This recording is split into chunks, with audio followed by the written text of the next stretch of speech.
بسم الله الرحمن الرحيم الحمد لله رب العالمين اللهم صل على سيدنا محمد وعلى آله وصحبه أجمعين. No doubt they have the same pattern, you know. We have those tabi'in who used to kiss the hand of Sayyidina Wathila ibn al-Asqa' or Anas ibn Malik or some other companion, but just because this hand touched the Prophet sallallahu alaihi wasallam, and they used to get barakah from them. Sayyidina Muawiyah ibn Abi Sufyan, even though he's a companion, when he went to make istisqa prayer, you know, he waited for Yazid ibn al-Aswad al-Jurashi, because he felt that this is righteous person and we should seek the dua through him, you know. So we have many of these stories, you know, which comes, you know, how the successor, they treated the companion, and those who came late, how they treated them, you know, all the chains to ours, you know. And one of the famous one to get barakah from Imam Nawawi was al-Imam Taqi al-Subki, who said when he entered the room of Imam Nawawi in Damascus, which called Dar al-Hadith, he said, وَفِي دَارِ الْحَدِيثِ لَطِيفُ مَعْنَا إِلَى جَنَبَاتِهِ أَصْبُ وَآوِي لَعَلِّي أَنْ أَمَسَّ بِحُرِّ وَجْهِ مَكَانًا مَسَّهُ قَدَمُ النَّوَاوِي. That I'm going to seek the barakah in this particular room. I may touch in my face a place was touched by the foot of Imam Nawawi, you know. And this has been the tradition of many of those people, you know, all over the years. Isn't that's the next question, is adab a manifestation of culture and time?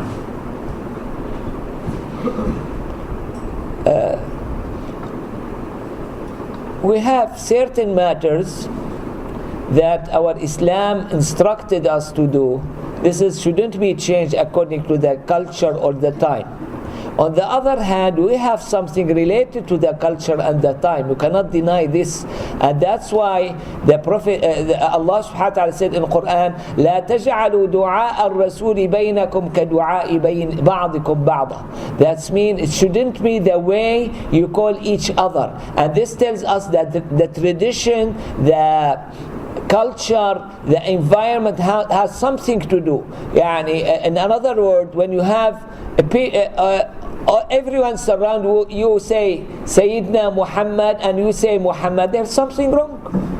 Okay, perhaps you'll say the companion, they used to say so. Yes, the companion, they used to say so, all of them. But now when you have the surrounding, all of them, they say Sayyidina Muhammad, and you say Muhammad, it means it's not that good, doesn't sound good. Okay, so here I cannot deny it, and it's derived, as I said, from the verse itself. كَدُعَاءِ بَعْضِكُمْ بَعْضًا. Yeah, the way, the culture, the environment.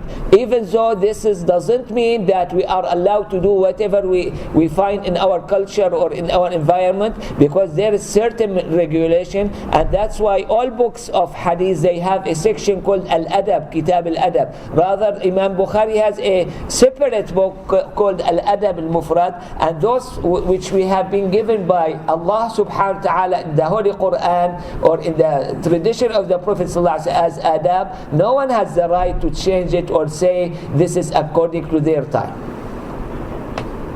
Say the intentions are pure but actions end up being harmful, what happens? Again, please, I did not get this question. If the intentions are pure, but the actions end up being harmful, what happens? If the intention was pure, and even though if I harm someone or whatever without that intention, the expectation that Allah subhanahu wa ta'ala is going to forgive me, I may hold the responsibility for this life. Again, we should differentiate here between this life and the hereafter. I may hold the responsibility for this life when I harm someone in a way that I am going to be punished, you know, according to the Islamic law or whatever. Regardless of my intention, this is going to take place for me. I'm going to be punished, you know, about it in this life. But in the hereafter, the hope that Allah subhanahu wa ta'ala is going to forgive me because I did not do it by intention, and vice versa. So here, in this life, as I said many times, since morning, we are responsible according to our deeds and actions, and that's what has been illustrated by Sayyidina Umar al-Khattab, as I said this morning. Whereas in the hereafter, Allah subhanahu wa ta'ala knows the best. You are not going to find anyone doesn't make you responsible for your result except Allah subhanahu wa ta'ala. Allah subhanahu wa ta'ala doesn't ask you about your result, ask you about your intention and how the way you get to try to make it for it, And even if you fail, you are going to be rewarded. The evidence of it, when the Prophet ﷺ said, the judge, if he became right, in his judgment, he's going to be rewarded twice or in double pattern. If he failed to be accurate in his judgment, is going to be rewarded one. Okay, this you cannot have it in any scale except in Allah subhanahu wa ta'ala scale, which is too great point and should make all of us happy and proud about it. So you spoke about having intentions for all actions. What kind of intentions or thoughts should one have when he sends salawat on the Prophet sallallahu alaihi wasallam? You have a lot of intentions here.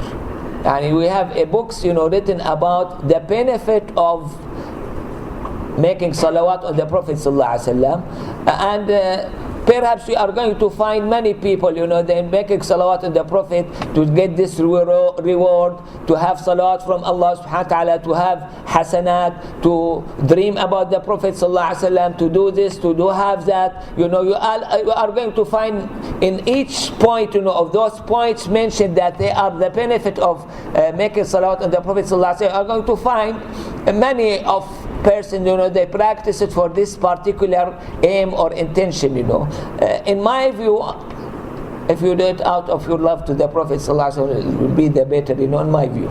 The best will be the best. In the introduction, Imam Nawawi singles out one particular scholar, Ibn Aslam al-Tusi, with the title al-Rabbani. Why does he do that for this particular scholar? This term has been mentioned in the Quran. Allah subhanahu wa ta'ala said in Quran, وَالرَّبَّانِيُّونَ وَالْأَحْبَارِ. To best of my knowledge, I may be right or not, ahbar means those who are knowledgeable. And the most knowledgeable nowadays is the computer. Okay? But the computer doesn't pray. He'll tell you about the prayer in very sophisticated way, okay? But you never find any computer pray to Allah or pay zakah. Ar-Rabbani, the one who match in his life all those knowledge that he have in his heart. This is the Rabbani. Why he was described as such? Here I think that Imam Nawawi is too precise about his word. I may not be that familiar with that particular person. This is mentioned in Risala al-Qushayri and elsewhere. I imagine that he put this point just to speak about, highlight the point of ihsan that we are about to carry on inshallah in our talk about Hadith Sayyidina Jibreel, the point of ihsan. So in another way, this term has been mentioned in Quran. It means complete match between your knowledge and what you practice. It has been used for those who are excellent, in their portion of ihsan. How do we balance the mahabba and physical contact with adab and ihtiram?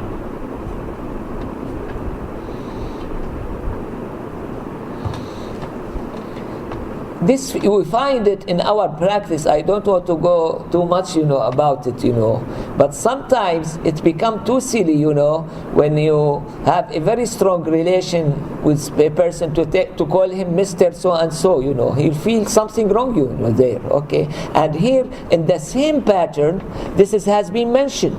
I may not be able to explain it very well, Even some famous scholar has a book written about whenever you have this high way of love, to show adab or etiquette is going to be considered out of adab and out of etiquette by this.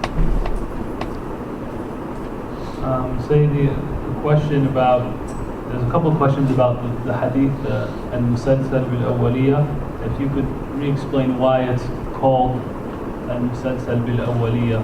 Okay, I think I explained. I'm going to repeat myself because up to our time, most of those narrators, or should be all of them, this is the first hadith they ever heard from their Shaykh, and their Shaykh, this is the first hadith ever heard from his Shaykh, and you go all the chain as I illustrated. It's not all the way to the Prophet ﷺ. This way of having it, the first one stop at Sufyan ibn Uyayna. Most scholars, they said from Sufyan ibn Uyayna to the Prophet ﷺ. It's not the case. There's a weak chain speak about it all the way to the Prophet ﷺ, but this haven't been the case. Why this hadith? Don't ask me, because apparently this person, by the chance, this was his first hadith to hear from Sufyan ibn Uyayna, and by the same chance, you have the one who came after him all the way to us. As you may understand, you have a lot of possibilities in this life, and many of us, many of the previous people, many of those, the successors, the companion, and you name them, they may have a first hadith something different than this, but the only hadith that we have it available today that it go by the same description from our side till Sufyan ibn Uyayna is this particular hadith. You may have someone heard firstly something different than this. In terms of, you talked a lot about that we must deal with people according to their outward actions and appearances. And so the question is, how could one deal with a Muslim towards another Muslim, if he or she is not comfortable with him from inside? They have some type of difference with that person, especially as there might relate to the rights of the other Muslim upon this person.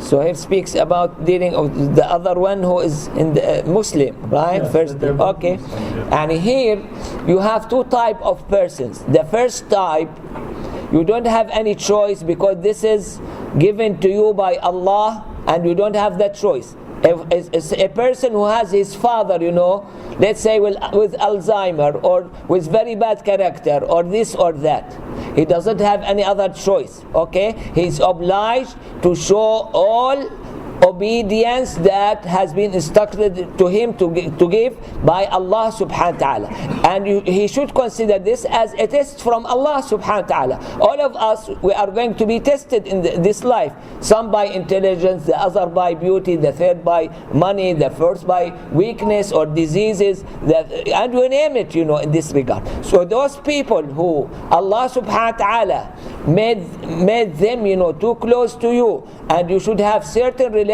with them, you don't have other choice. Otherwise, if you have a neighbor, very bad neighbor, or very bad friend, that you don't have any other relation with him, you may move from that particular house, or you may interrupt this relation with your friend, if you feel that you don't have the ability to get along with that particular person. And inshallah, the last question for this session, if you could increase in your explanation, Sayyidi, that the Prophet ﷺ said, هِجْرَتُهُ إِلَى اللَّهِ وَرَسُولِهِ, that what is the meaning behind the wow, the idafa of the Prophet ﷺ to the hijrah to Allah subhanahu wa ta'ala? Okay. The best explanation of it should come in the same channel that we have here from Allah subhanahu wa ta'ala through Sayyidina Jibreel to the Prophet sallallahu alaihi wasallam. And this is narrated in Tirmidhi that Allah subhanahu wa ta'ala sent Sayyidina Jibreel to the Prophet sallallahu alaihi wasallam asking him, وَرَفَعْنَا لَكَ ذِكْرَكَ. This is in Surah Al-Nashrah. Then وَرَفَعْنَا لَكَ ذِكْرَكَ, addressing the Prophet ﷺ, that is going to be too famous, and the mentioning of him ﷺ is going to be all over the place.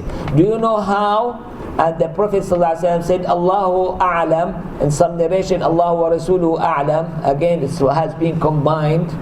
Okay, so and Sayyidina Jibreel told him that Allah subhanahu wa ta'ala said, لا أذكر إلا ذكرت معي. Whenever I am mentioned, whenever Allah subhanahu wa ta'ala is mentioned, the Prophet sallallahu alaihi wasallam is going to be mentioned. Okay, the one of you who have doubt about it, go back and recite Surah Bara'ah and see, I think 24 times the holy name of the Prophet was combined to the holy name of Allah in this particular surah. Okay, I'm not exaggerating when I say even to enter the heaven, there is no way to enter the heaven without having the combination. They said the key of the heaven, the key of the heaven is La ilaha illallah Muhammadur Rasulullah. This not only for Muslims, this for all believers. Because as we read in the interpretation of that verse in Surah Ali Imran, when Allah subhanahu wa ta'ala got this commitment from the prophets, the previous prophets, you know, to لَتُؤْمِنُنَّ بِهِ وَلَتَنْصُرُنَّهُ, to believe in the Prophet sallallahu alaihi wasallam and support him and help him.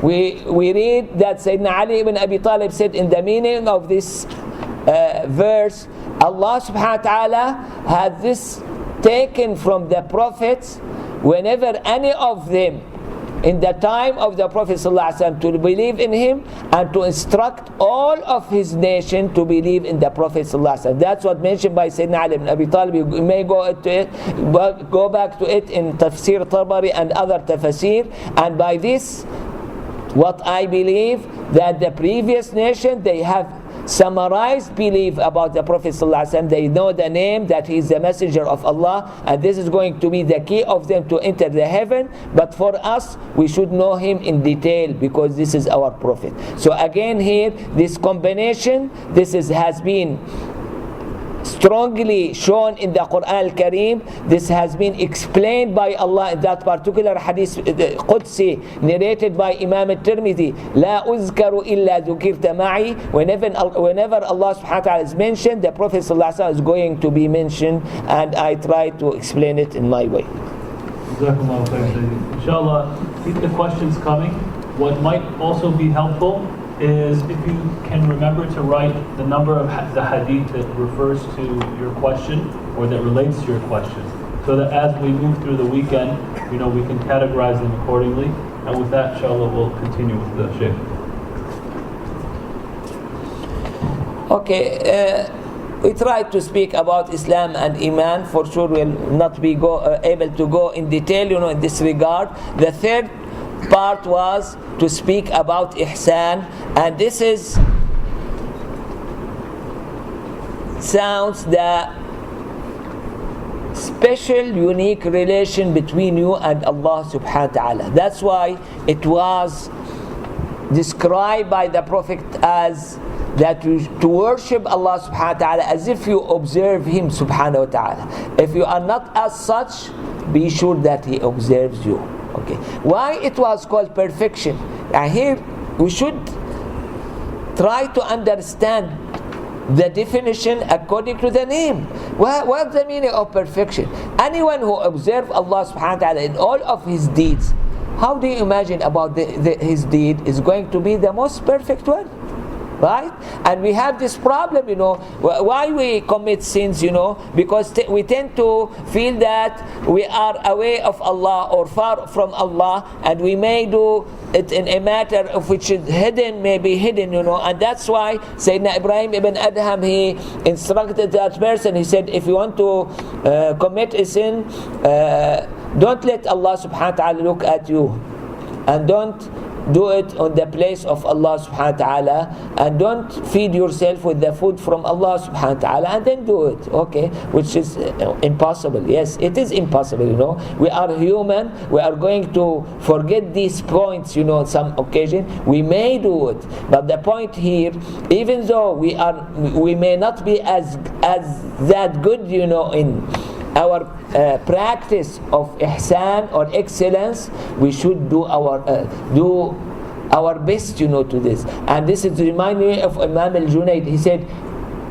they asked him, from where did you get your observation or to observe Allah subhanahu wa ta'ala. It's called muraqabah, when you observe Allah subhanahu wa ta'ala.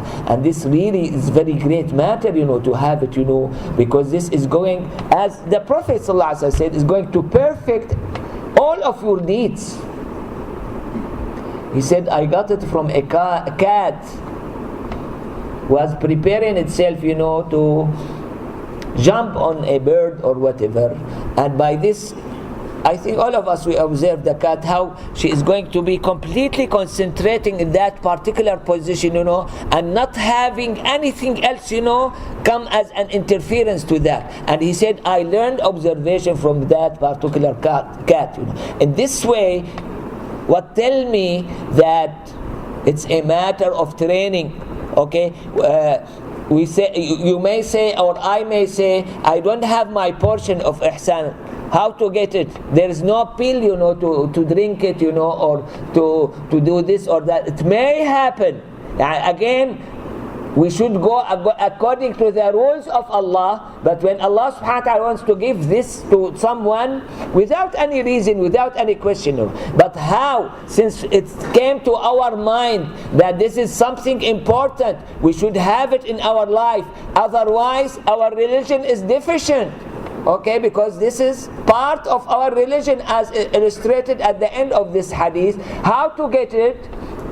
According to the answer of Imam Junaid, by training. We should train ourselves. We may fail one time, 2 times, 100 times, but we keep trying, okay? As you may do, When I used to be here in US, I think a Filipino person, he tried to make the exam, for this for the eligibility of practicing medicine in this country, 36 times. I'm not exaggerating. 36 times he tried that exam, He kept trying. Why?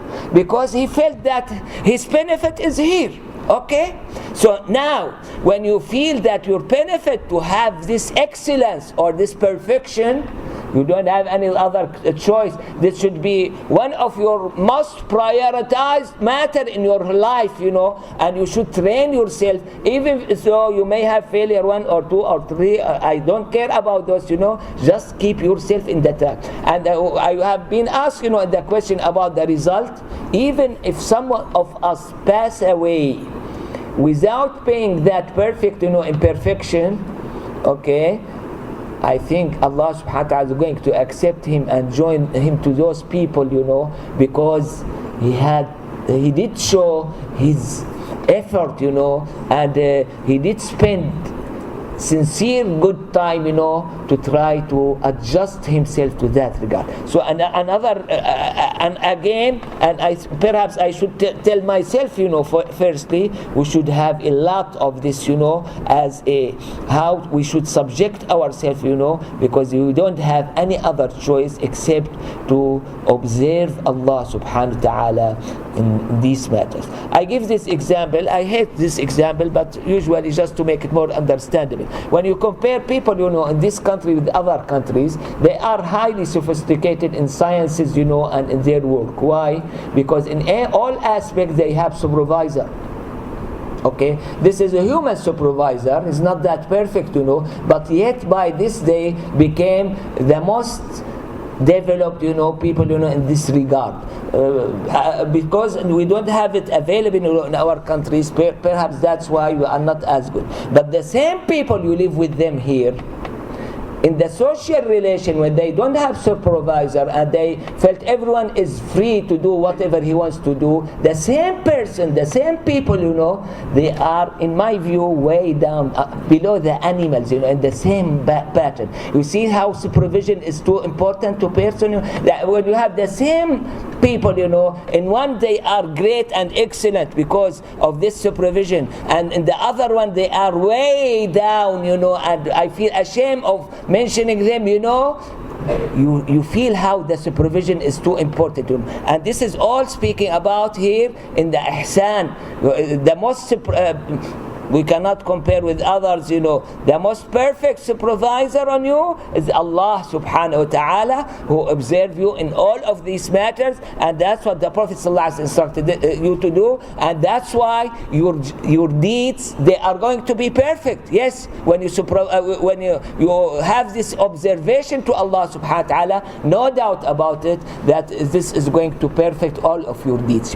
And this is very unique and high sophisticated relation between those people, and Allah subhanahu wa ta'ala. Just a reminder, the Prophet sallallahu alaihi wasallam, when he was asked about the worst day ever he had, he said about Yawm al-Ta'if, when he went to Ta'if. Yet, when the Prophet sallallahu alaihi wasallam was given the time to sit down, after he was stoned, and had bleeding and whatever, what was the first word to say?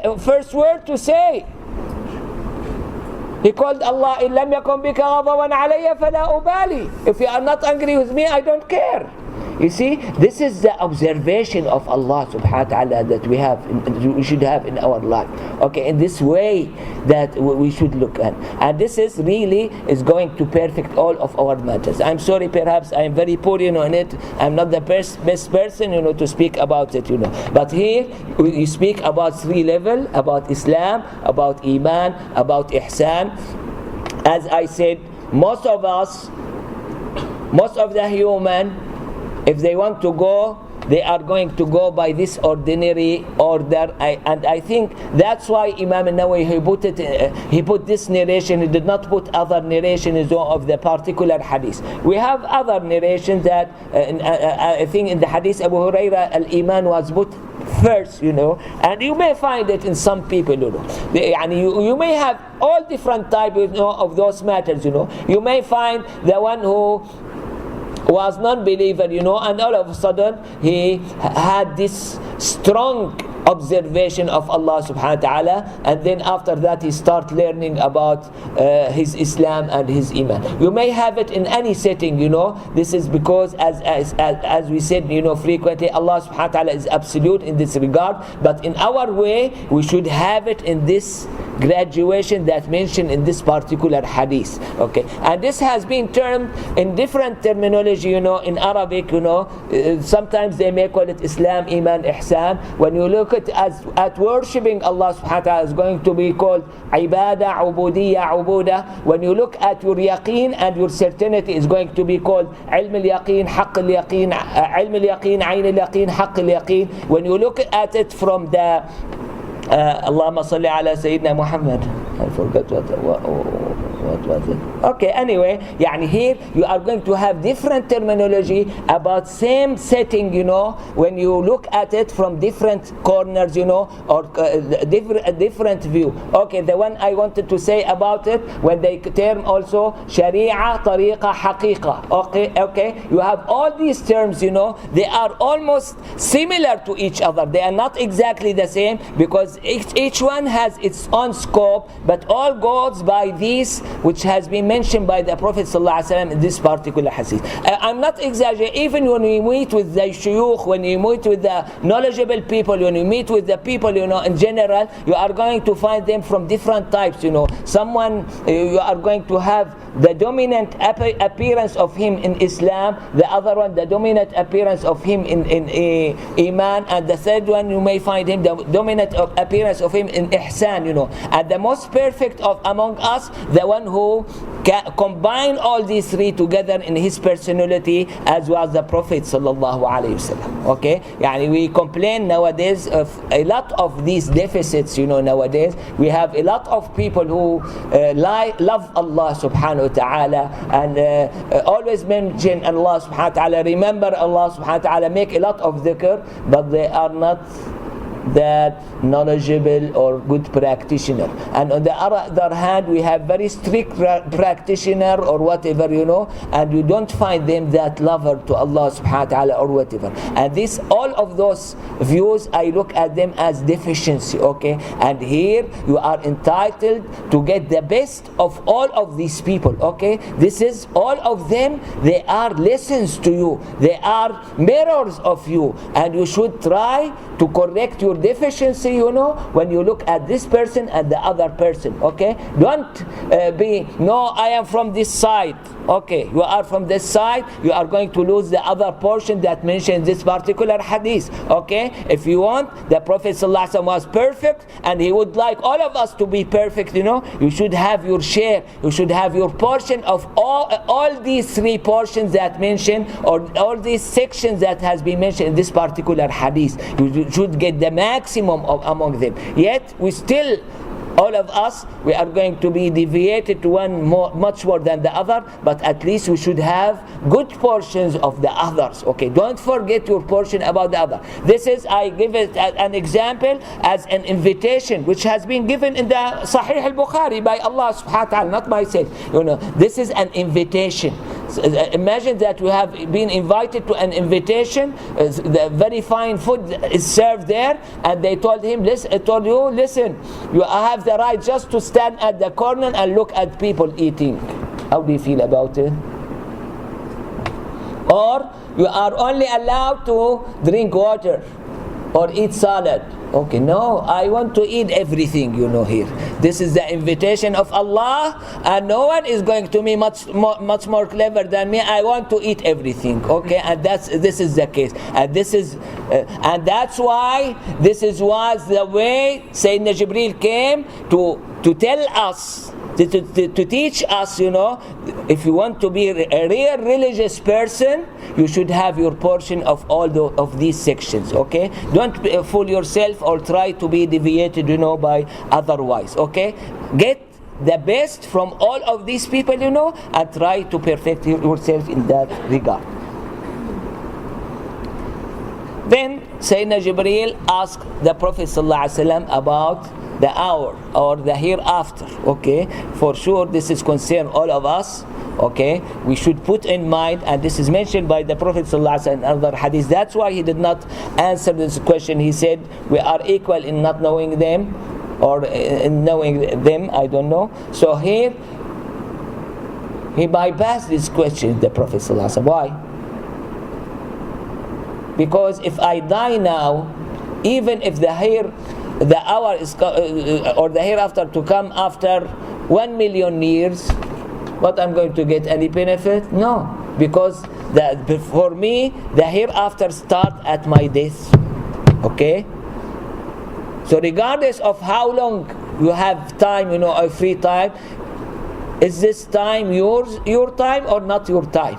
Okay, we are not going to get the benefit except from your time. When the time is over, that's it. Okay, so by this, that's why in another hadith, the Prophet ﷺ, when he was asked about the hereafter from some of the companions, he said, what you have prepared to it? This is a good question. Okay, what we have prepared. Okay, so here we should consider that my time, my hour is going to come whenever I die. Okay, and by this I should look at this matter. No doubt we are nowadays, and we should highlight this point. We feel we are toward the end of the time. We feel we are too close to the hereafter. That's why the Prophet ﷺ gave us the signs. He did not bypass it completely. He gave the signs about it. And in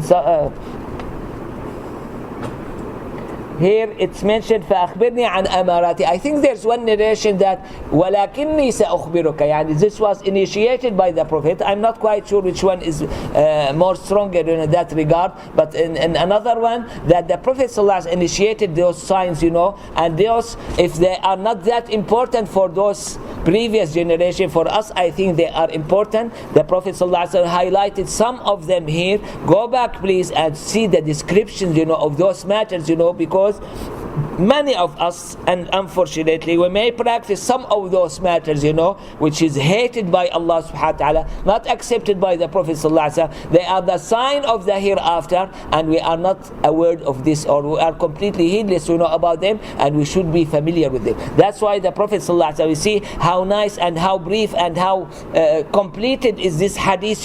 He summarized some of them to have you go back and look at the others that has been mentioned elsewhere, either in the Quran al-Karim or by the Prophet sallallahu alaihi wasallam. So he gave two signs. The first one, to have the woman delivered her mistress or mistress, and this cannot happen in Islam. The general rule in Islam, when a person, he possesses his father or his son or whatever, he's going to be freed right away. So how come here she is going to deliver the one who possesses her or whatever? We have two explanations of this by the scholars. Some they said because of a lot of fitan in the end of the time, or before the ending the time, she's going to buy her mother without knowing that this is her mother, because of a lot of fitan and a lot of chaotic and wars, in that particular time. The other they said no, this is like a meaning, not like the reality. She is not a real slave, but some of us, they treat their parents as if they are slaves, and this is too bad. And he gave the other sign. He gave the other sign about those who used to be shepherd, or whatever, and Allah subhanahu wa ta'ala gave them a lot of money, and you name it, and you are, I think, familiar with this, Then the Prophet sallallahu alaihi wasallam highlighted that the asker was Sayyidina Jibreel, came to teach people their religion, and this is by itself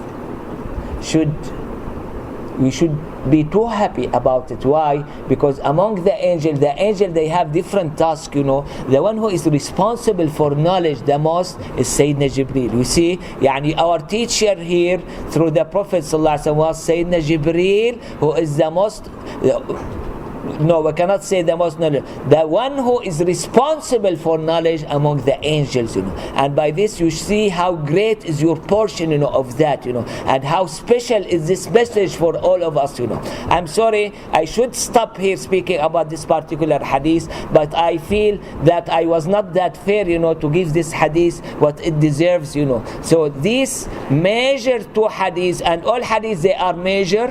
When you look at them, we should find our way between these two hadiths. The first one speaking about our intention and heart actions, and the other one speak about it from outside and our activities, And this, if I'm not exaggerating, if I said this is going to go away for all matters of our deeds in this life, And we have nothing more important than these two components, that we should have them in all aspects of our life. Not only worshipping, no. For eating, drinking, working, going, come, you should have it in mind, both of them, both of these hadiths in all of your activities. That's why during the break, some they told me we will be able to finish, inshallah, if Allah subhanahu wa ta'ala enable us, will be able to finish the 40 hadiths.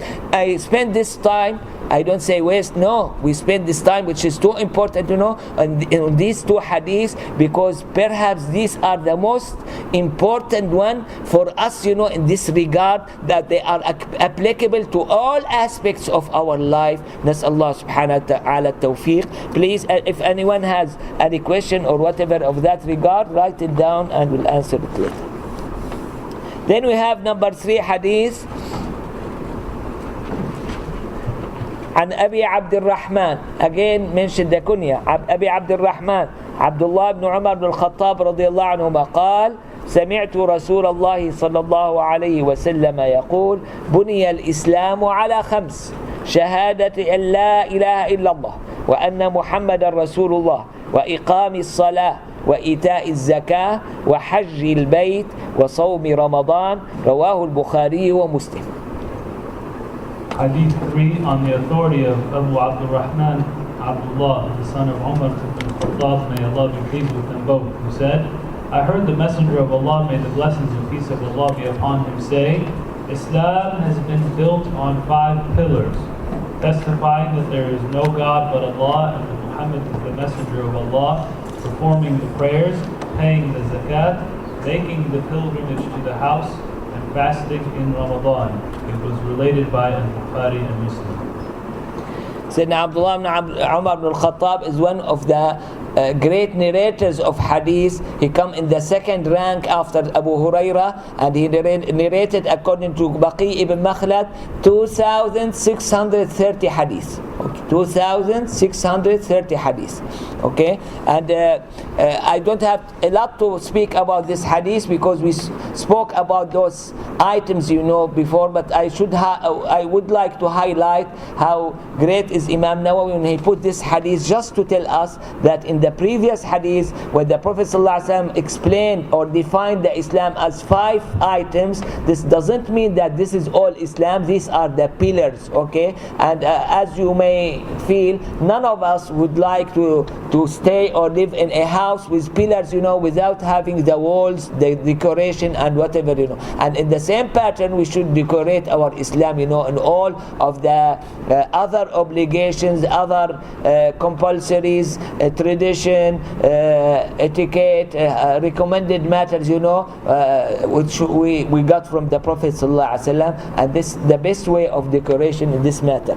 So again, here just to highlight that the previous hadith was a summary about the whole religious items, and we should look at it as it, we don't do like someone will say, okay, I have fixed all of my 5 duties, and that's it. No, we have a lot of duties in this life, and these are the major factors. We should have always a reminder, we should have another look about them all the time, to fix them and make them better and better all the time. So we'll move to next hadith inshallah. عن أبي عبد الرحمن عبد الله بن مسعود رضي الله عنه قال: حدثنا رسول الله صلى الله عليه وسلم وهو الصادق المصدوق: إن أحدكم يجمع خلقه في بطن أمه 40 يوما نطفة، ثم يكون علقة مثل ذلك، ثم يكون مضغة مثل ذلك، ثم يرسل إليه الملك فينفخ فيه الروح ويؤمر ب4 كلمات بكتب رزقه وأجله وعمله وشقي أو سعيد.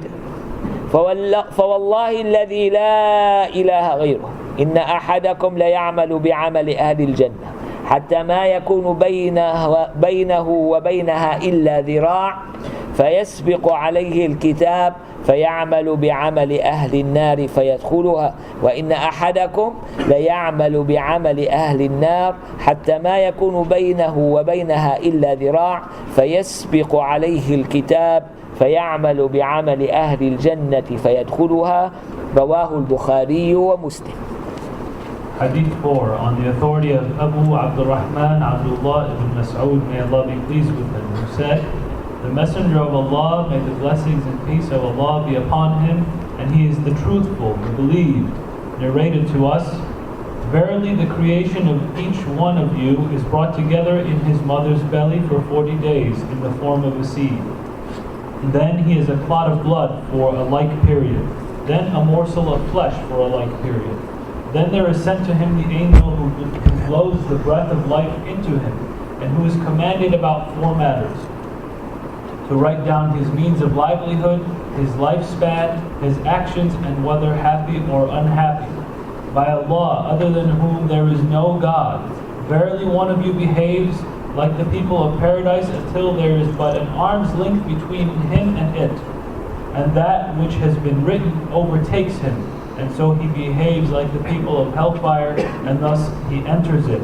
And one of you behaves like the people of hellfire until there is but an arm's length between him and it, and that which has been written overtakes him, and so he behaves like the people of paradise, and thus enters it. It was related by al-Bukhari and Muslim. Sayyidina Abdullah ibn Mas'ud, one of the knowledgeable companion, knowledgeable in Quran, knowledgeable in fiqh, and he narrates 848 hadiths from the Prophet sallallahu alaihi wasallam, according to Baqi ibn Makhlad. Here, the apparent expression tells that he is going to be in the state of nutfa for 40 days, and similar in alaqa and similar in mudgha. We have another hadith narrated by Muslim. The companion is called Huzaifa ibn Asid, not the famous Sayyid Huzaifa ibn al-Yaman, Sayyidina Huzaifa. No, this is another companion called Huzaifa ibn Asid. I think it's Saqafi. Okay, he said that these 3 stages, they are of total of 43 days. Exactly, precisely, 42 or 43. This is the way the hadith was expressed, in Sahih Muslim. Here, our task to try to make these two hadiths come together, not to conflict each other, one with the other, Why? Because this came from the most truthful person, the one who received the revelation from Allah, Sayyidina Muhammad Rasulullah sallallahu alaihi wasallam. So that's why this is our task. Here, you may explain this hadith according to that hadith. You cannot explain that hadith according to this. So this most probably tell that what's mentioned here is the total stage of the three, of being nutfa, alaqa and mudgha. Not as may come to some of our minds that this is total of 120 days. No, the total is 40 according to this hadith roughly, or 42 to 43 according to that particular hadith. I remember when I used to be in US, a Canadian physician, he's specialized in embryology, and he gave the lecture how the Quranic verses and those ahadith that mentioned this hadith Sayyidina Abdullah Mas'ud and hadith Sayyidina Huzaifa ibn Asid, they match exactly with the modern look, to those matters in medicine, and for sure for us is not going to give this preference, but he said that again it's the cutoff of 42 to 43 days, in that what mentioned hadith Sayyidina Hudhayfa ibn Asid. As I said, the apparent here, when you take from when you first catch the explanation here, you may feel that it's 120, but when you look at it thoroughly, it may mean total of 40 for the three stages, which has been mentioned by Sayyidina Huzaifa in the other hadith. And this is the way that I feel, I may be right or wrong, is much more accurate in that regard. We may have different opinion in that matter, This has nothing to do a lot, because this is related to science much more than our daily practice, in Islam.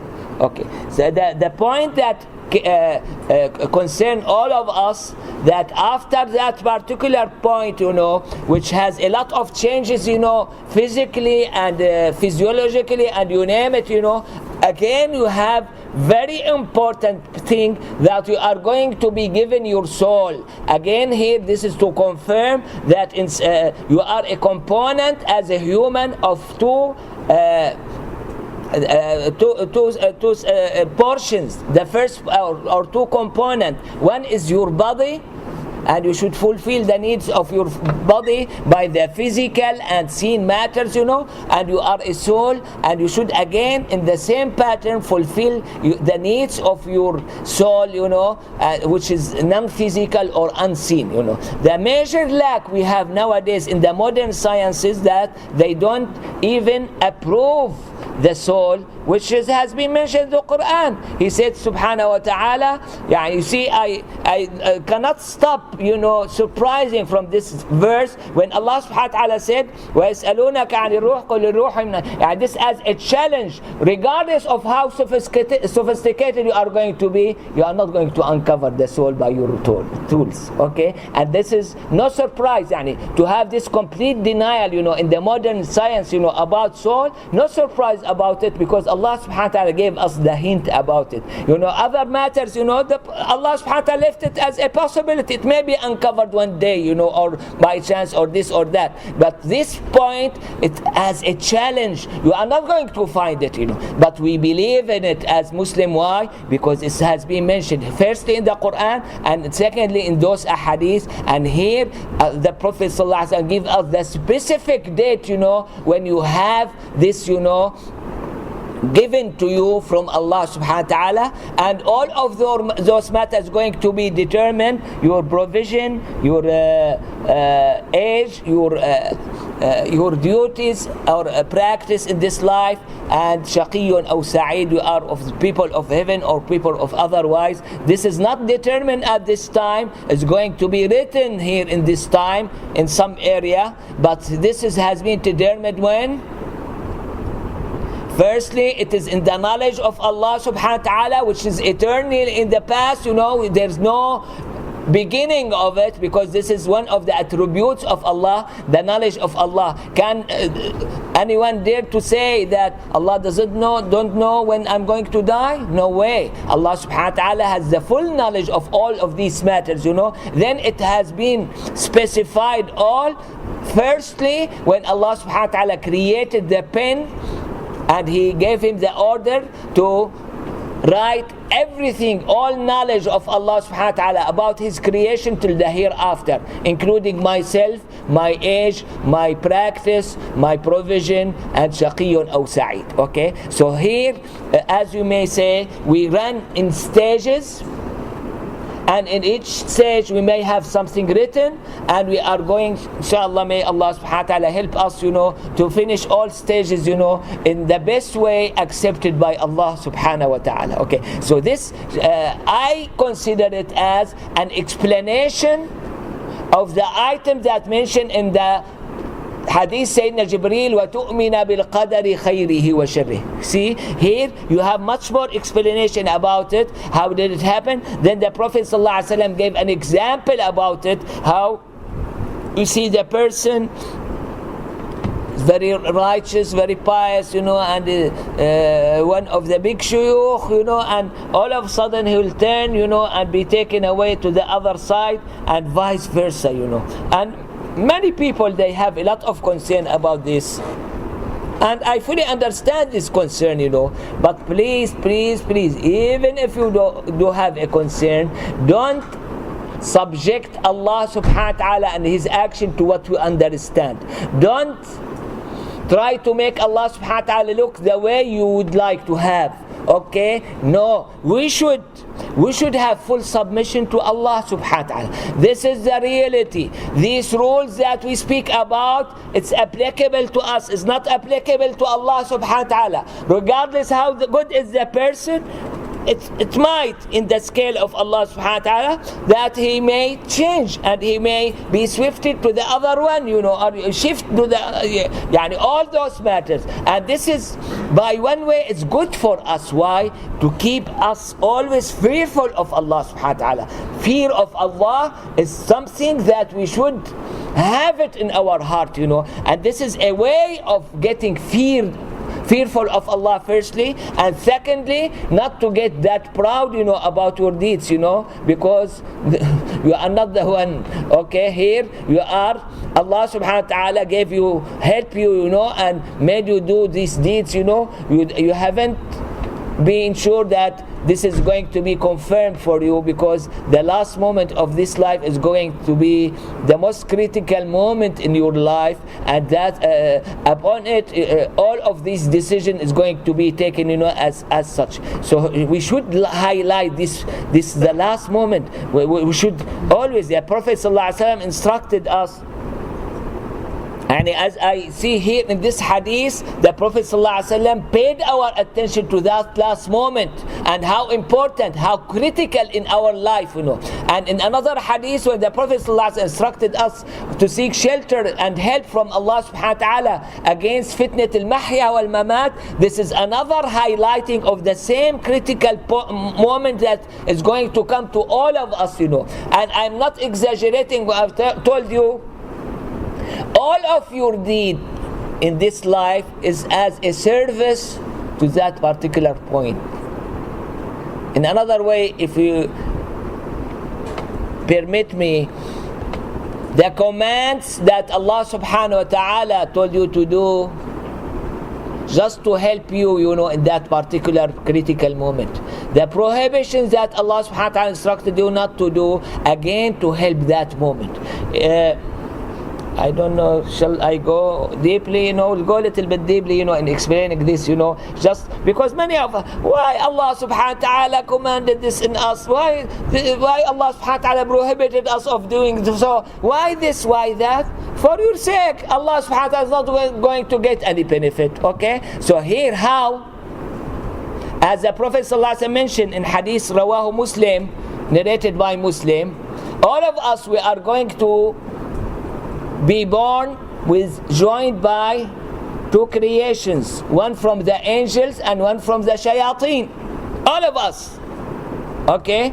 How we are going to be with these two creations that we don't sometimes be aware about them or know them. Okay, I'll give you an example. I'm not that good, about it, but I'll give you an example. The Prophet ﷺ said in one hadith, whenever 5 minutes only. طيب, inshallah, we'll try to finish within 5 minutes. Otherwise, we'll carry on. Okay. Whenever a person one only lie, the angel is going to be far of him 1 mile, or mil in Arabic. Mil in Arabic is longer than the mile. Okay, he is far 1 mile. Okay, I'll take it by my silly mind. If he has 2 lies, perhaps it's going to be more distant. If he has a lot of lies, he may be in the opposite of the globe. I don't know to what extent, What I understand of it, that his influence in me is going to be much, much lower. Okay, if stand next to me, is going to be too much supportive. When he is far away of me, this angel is going to be less supportive or without any support. This give you the example. Yani here, all those commands you have been instructed to do or prohibitions, just to help seek, this one of the reason to seek the support of that particular angel. And the other hand, the Prophet ﷺ said, whenever you enter your house, you don't say Bismillah. Whenever you enter your house, you say Bismillah. The shaitan is going to tell his colleague, I don't have a place to sleep at tonight. Whenever your food served, when you say Bismillah, he's going to tell his colleague, I don't have dinner tonight. Okay, and vice versa, the other one is going to have good time sleeping and good time eating. Okay, and here I cannot, I'm going to explain it according to my mind, maybe right or wrong. The one who joined the first one is going to be thin, and weak and unable of affecting him, to take him and make him commit some sins, or you name it, Whereas the other one who has full time of sleeping and eating is going to be quite strong, and is going to be too effective on that particular poor person, in between his hands, Then we have this critical moment when the soul is going to depart. And the Prophet ﷺ here, he gave us the 2 critical moments when the soul came to this body and when it's going to depart, as illustrated at the end of this hadith. And here a real battle is going to take place between those who want you to depart from this life believing in Allah, and those who wants you otherwise. And how good you were with them, over your life, you are going to receive the support in the same pattern, Wallahu a'lam. I just try to simplify it, We should stop here, I think. Think about it. If it's not that clear, you may have some question about that regard. Sallallahu ala Sayyidina Muhammad wa ala alihi wa sahbihi.